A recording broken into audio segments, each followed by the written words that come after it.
All right, friends, now we finished the first step. We've drawn our Aboriginal animal and we've gotten our symbols in there. Now, before we start adding our dots, we are going to be adding some shapes and lines with our markers.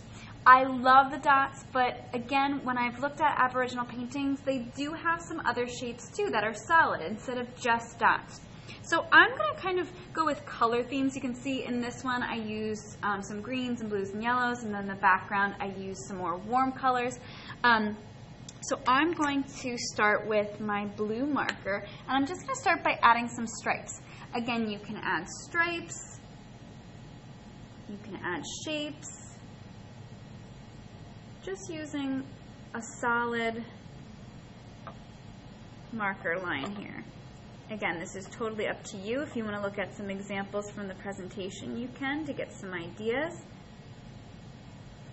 I also have on those worksheets, there are some Aboriginal animals that actually have some designs on them too. Maybe you want to get some ideas of what different kinds of lines you want to add instead of just dots, because we are going to be adding a lot of dots. But this is really up to you. I think I'm going to do another line here.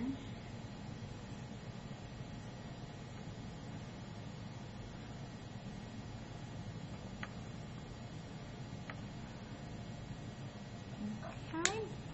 Now I'm going to take my green. I think I'm going to add some diamond shapes. Maybe even.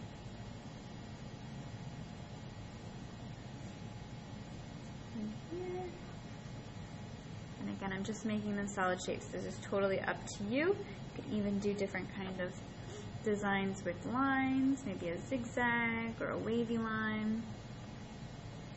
I really want you to make this your own. While we are inspired by the Aboriginal art, it is yours. And I want you to get really creative with it and have fun. Okay, there are my diamonds.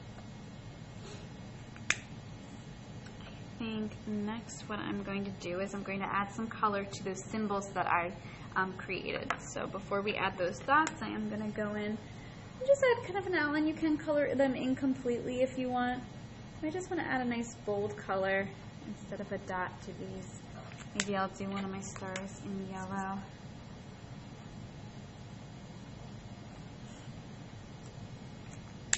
Color that one in completely.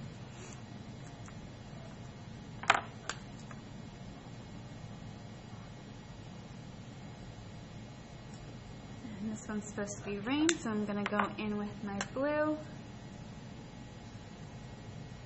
And I'm going to grab my light blue as well.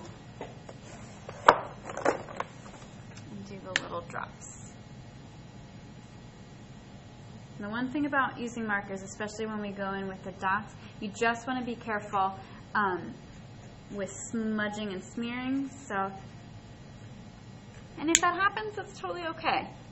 Because you can always color on top of with crayon to get more color behind your designs. It's not a big deal. Oop, got the rain down here. So really just adding a little bit of color to our symbols and to our animal, just to kind of break up all the dots that we're going to be adding. Again, you can do more, you can do less. Just add some solid color here and there. You could even think about doing a design in the background too. Maybe even doing stripes that go across. You could actually have little kind of blocks of shapes that connect in the background and then do your dots inside of them. Make it really interesting to look at.